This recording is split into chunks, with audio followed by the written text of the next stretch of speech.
दुनिया की कोई भी खुफिया एजेंसी स्वामी जी महाराज के बारे में एक अंश नहीं जान पाई। और जब राजनेताओं का राजनीतिक जमघट लगने लगा, आश्रम के जिम्मेदार लोग वो राजनीतिक जमघट लगाने लगे, तो वहां की सारी वैभव, वहां की सारी व्यवस्था, सब कुछ हासिल करने के लिए लोगों ने ये सोचा कि अगर हम इस खेल को तैयार कर दें तो हमारा खेल बन जाएगा और हम इसके पूरे उत्तराधिकारी बन जाएंगे। तो वहां पर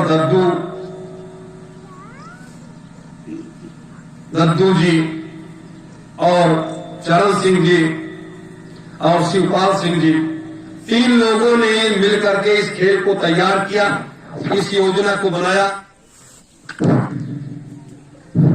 तो जब इस योजना को उन्होंने बना करके तैयार किया, आम जनता में प्रचार करना शुरू कर दिया, स्वामी जी महाराज को पता चला, स्वामी जी महाराज को बड़ी अपार खुशी हुई, उन्होंने उसको साहस स्वीकार कर लिया। क्योंकि महात्माओं के साथ मैं रहा हूं, मैं उस खेल को जानता हूं। मुझे ना आश्रम में जहां नेताजी रहते थे, संत सम्राट जी, तो वहां पर बहराइच जिले के नानपारा में एक गांव है लुलई पठार, तो वहां से लोग आते थे। तो वो लोग कहते थे कि ये हमारे जो है बड़े ताऊ हैं, ये है वो है, उस गांव भर के लोग आते थे।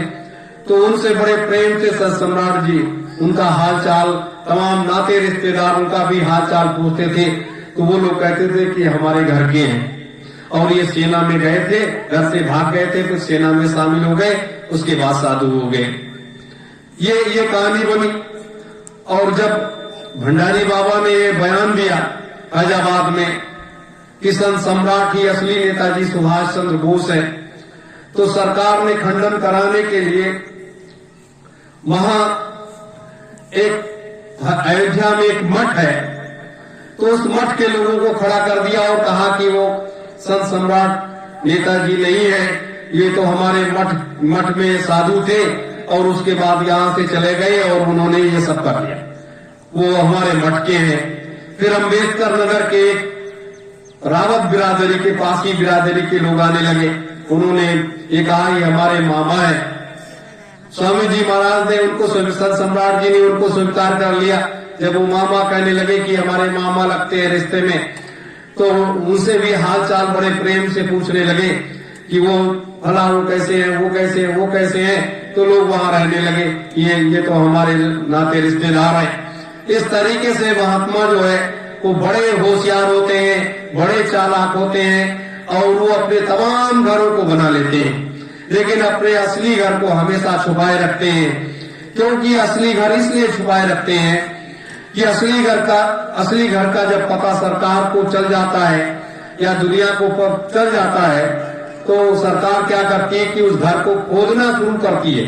खोदना मतलब कि उस घर के लोगों को परेशान करने लगती है और हर तरीके से प्रताड़ित करती है, उनसे उल्टे सीधे बयान दिलवाती है, तमाम तरीके से काम करती है। तो ये सब होता है मेरे मित्रों। तो ये सारी स्थिति परिस्थिति होती है। तो आज के दौर में, आज के समय में हम लोगों को क्या करना चाहिए और क्या नहीं करना चाहिए। तो इस तरीके से परम पूज्य स्वामी जी महाराज ने अपने 127 साल का जो सफर तय किया है, अपने जन्म से लेकर के आज तक का, तो 127 वर्षों में कितने उतार चढ़ाव आए हैं, कितने संघर्ष हुए हैं, क्या क्या मुसीबतें आई हैं, क्या क्या परेशानियां आई हैं। बहुत से लोग आज कहते हैं कि स्वामी जी महाराज हम तो बाबा जी के साथ जुड़े हैं, हमसे राजनीति से क्या लेना देना, हमें क्या करना। स्वामी जी महाराज ने 3 राजनीतिक संगठन बनाया। एक बनाया नव निर्माण संघ, एक बनाया दूरदर्शी पार्टी, एक बनाया भूमि जोतक खेतिहर काश्तकार संगठन। 3 राजनीतिक पार्टियां स्वामी जी महाराज ने बनाई। और जब 1975 का वो दौर आया फूलबाग में कि नेताजी सुभाष चंद्र बोस को प्रकट किया जाएगा, जिसमें इंदिरा जी की भी सहमति थी, हवाई जहाज से पर्चे बांटे गए, पूरा देश उद्वेलित हो गया कि फूलबाग में नेताजी सुभाष चंद्र बोस का आगमन होने जा रहा है। हीरालाल दीक्षित परम पूज्य स्वामी जी महाराज वहां गए, नेताजी भी गए। सैल्यूट का जवाब सैल्यूट से दिया। आपने देखा होगा स्वामी जी महाराज का फोटो सैल्यूट वाला, आप सबों ने देखा होगा कि जब जैसे नेताजी वहां उतरे ब्लैक गाड़ी से, एम्बेसडर कार से, तो तुरंत जो है वहां से नेताजी ने सैल्यूट मारा, तो बाबा जी ने भी सैल्यूट का जवाब मंच से ही सैल्यूट से दिया।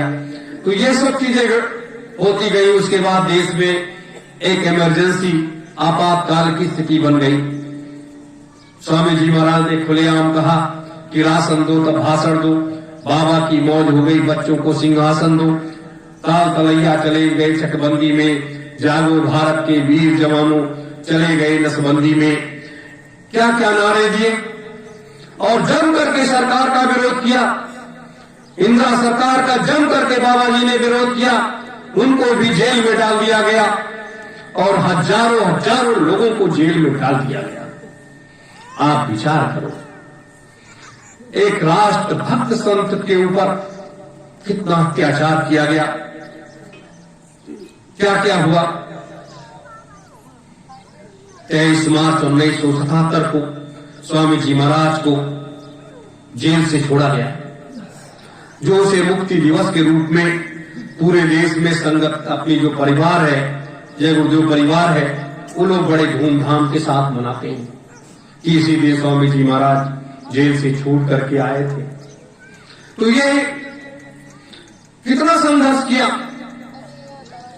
खड़ी हथकड़ी बेड़ी डाल दी गई, क्या क्या हुआ ये आप लोग अच्छी तरीके से जानते हो।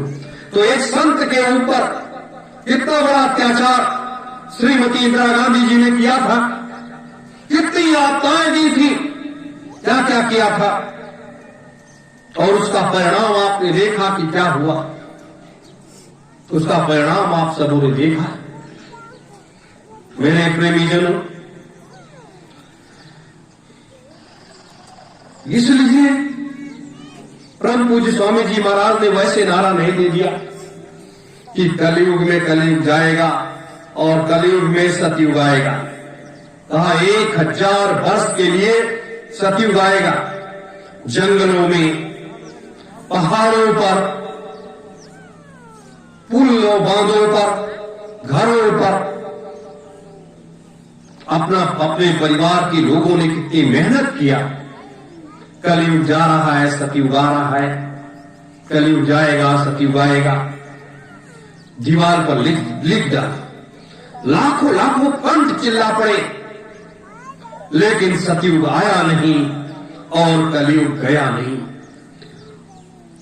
और वो महापुरुष अपने कदम को अंदरवत आगे बढ़ाता चला गया, अंदरवत आगे बढ़ाता चला गया और वंश से बार बार चिल्ला चिल्ला करके कहा कि मुझे एक भी व्यक्ति अगर मिल जाए तो मैं परिवर्तन कर डालूंगा, परिवर्तन कर दूंगा। आज तक जितना मैंने तलाश किया है, मुझे एक भी व्यक्ति नहीं मिला है। जिस दिन मुझे एक व्यक्ति मिल जाएगा, उस दिन मैं इस व्यवस्था को बदल दूंगा। ये स्वामी जी महाराज के शब्द थे। एक व्यक्ति की, कौन सी ऐसे व्यक्ति की तलाश थी उनको, जो तलाश पूरी नहीं हो रही थी, जो काम, क्रोध, लोभ, मोह, अहंकार, इन 5 चीजों से जो व्यक्ति रहित हो, इन 5 चीजों से जो व्यक्ति रहित हो, उसकी उन्हें तलाश थी।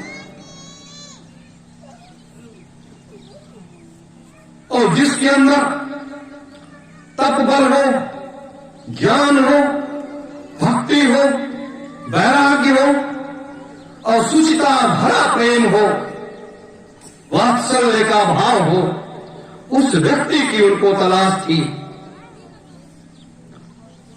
वो व्यक्ति जो सिर्फ अपने गुरु के श्री चरणों का रज माथे लगाता हो, अपने गुरु के मुखार बिन से निकले हुए उन शब्दों को स्वीकार करने के लिए हमेशा तत्पर रहता हो, ऐसे व्यक्ति को उनको तलाश थी और वो तलाश पूरी नहीं हो रही थी।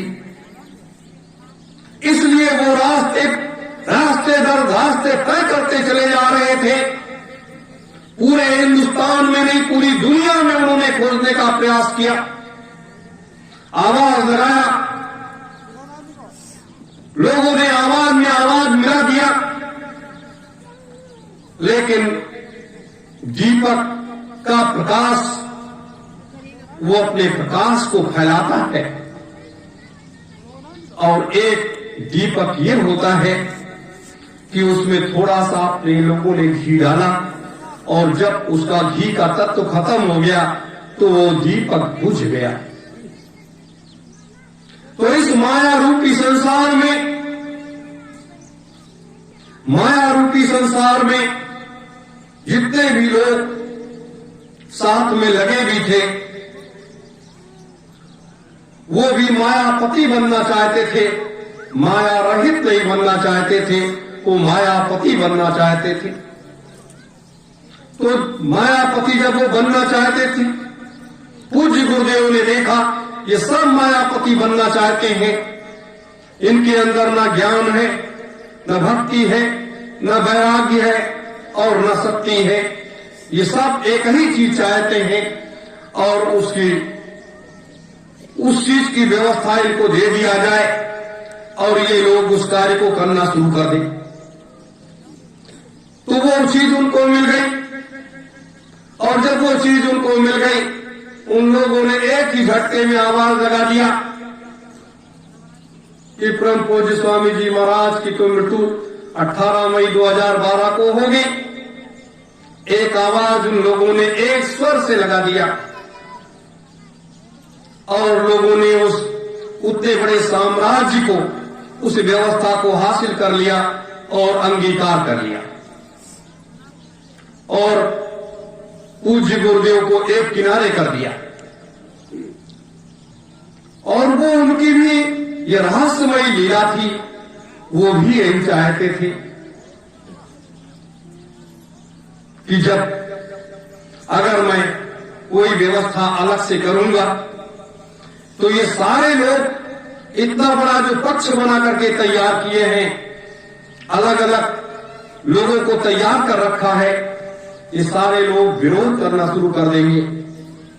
एक नया बखेड़ा मेरे रहते हुए शुरू हो जाएगा, और जगह जगह मीडिया और आज नेता मुझसे पूछने लगेंगे।